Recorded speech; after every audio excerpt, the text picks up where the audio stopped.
bread na guys sa baba natin.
Sa mga online, if you have a bread, let's hold it.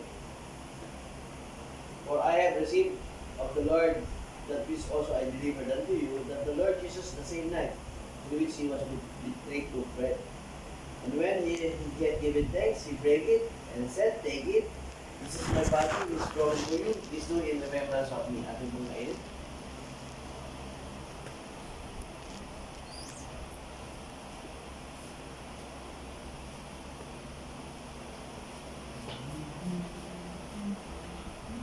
Tingnan natin ng bata doon, pakita yung juice.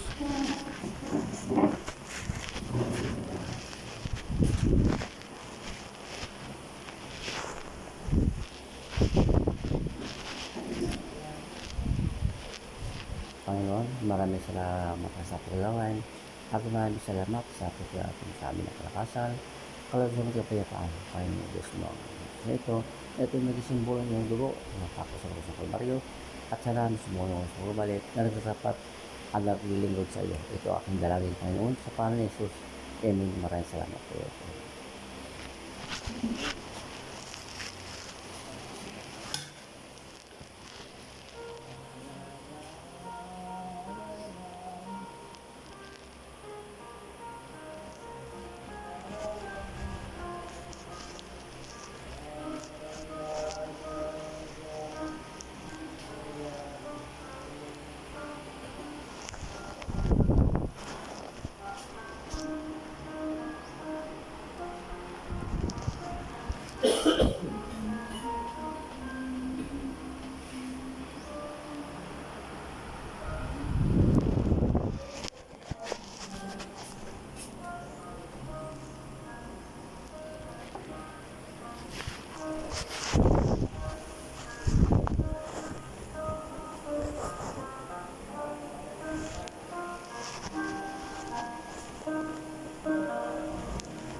May isa pa.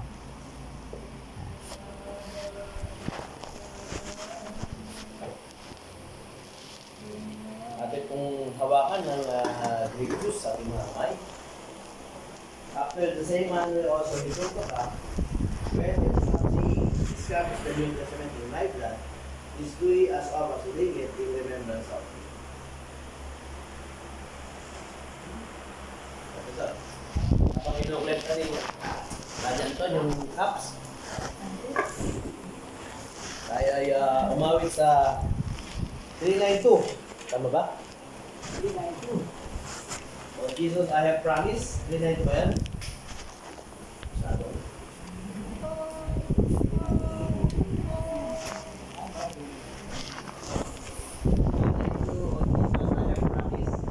first stanza only.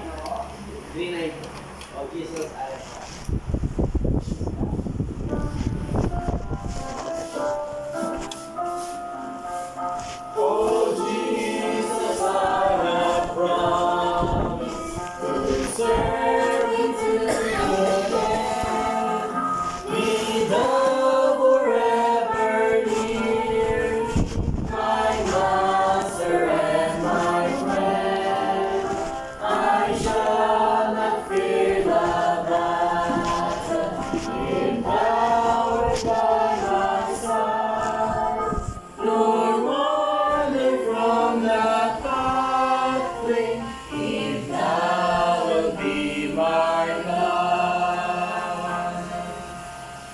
Okay, so announcement. Hey, this coming September 15 or 22, there's a ladies fellowship in Las Piñas Baptist Church.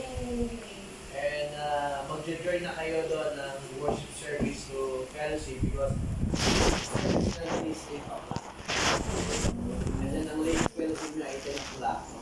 So, sabay yun sa ating service dito. So, all the ladies are excused na umattend dito sa Grace Community Baptist Church. So, magiging men's fellowship tayo sa Sunday na yon. And sila, Sister Dia, siguro sila, Sister Dia, saka sila Sister Dia, ay pwede naman kayo mag-join, masabay sa kanila, dahil pupunta rin sila dito. So, papausapan natin sila. And I don't know, kaya bang sunduin si Edith or Yung nangyayari ng pastor, isang kaban. Yung mangyayari no, susundin ko iwan ng 25. mag-grab ka na lang ako ng Dubai ng grab. Ha? Dito, sino kasabay dito? Dito ako meeting point. Kasi susundin ko si Teacher Ed. Tapos dito kayo mag-grab. Oo. Okay, sige. Okay, good. Meron na pala kayo arrangement.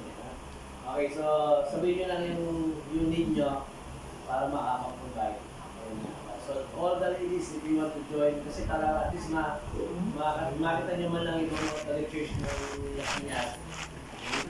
So, kung yung mga gusto mag-join, ay may mga problem, let's sabi lang para magawa mo.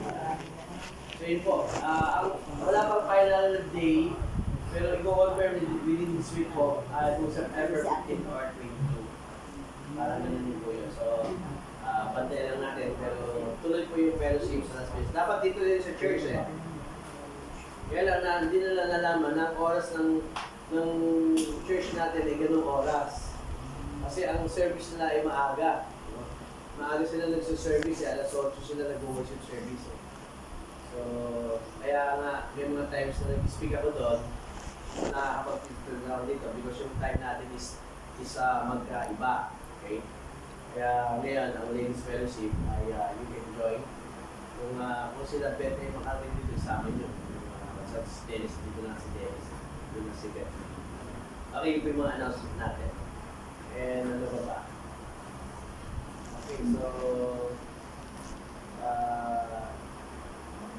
today is September. September lang. Ano ba mga ibang announcement na wala ba? Hindi na. Birthday ni Bella kailan? This coming Tuesday. Okay, Wow, so, ayos. advance happy birthday kay Bella, no? So, salamat sa Panginoon. Ilang taon na si Bella, no? 11 na siya? 11. 18 na pala, no? Okay, so advance happy birthday. Pero pa bang may birthday? Happy birthday! Atiglo, kailan birthday mo? Ha? 18. Oh, matagal pa. Batang-bata, 18. 18, no? Debutante! Kami, may birthday kami sa 11. September 11, di ba yung bumagsak yung Twin Tower? Hindi. 11 yun. 9/11, kaya Walang 9/11. birthday. Hindi, pero kami 19 kami 19. Kabisado rin. Okay, so yung mga announcement natin. So, mag-pray tayo. And salamat kay Cass. Kasama natin si Cass. No? Si Ellie, kanyang family, si Meral family, salamat. And the Grace. Dapat pala yung Sunday school sa room nyo, meron din kayong camera doon para nakikita namin kayo. Maglagay din kayo share ko na ganun. Para mas makita natin. Okay, sige, tayo po'y manalangin. Lord, salamat na dyan sa inyong pagsalita. Salamat din sa mga kapatid na nandito sa fellowship, sa inyong pag-ibig. Salamat na dyan sa inyong pagpagaway. Tuloy nyo rin na kayo, Lord, at tumugon sa mga panalangin ng bawat isa. Tuloy nyo rin sa mga kahirapan sa sitwasyon. Bigyan rin ng trabaho yung mga naghahanap. Pagdalingan sa mga karamdaman. Bigyan rin ng kasiyahan, patuloy ang bawat isa. At kayo rin sa mga palalagan. Maraming salamat sa mga ladies, sa mga fellowship, this month. Kaya itong bigyan rin ng growth at faithfulness about sa mga. Maraming salamat. Maraming hiniling para programang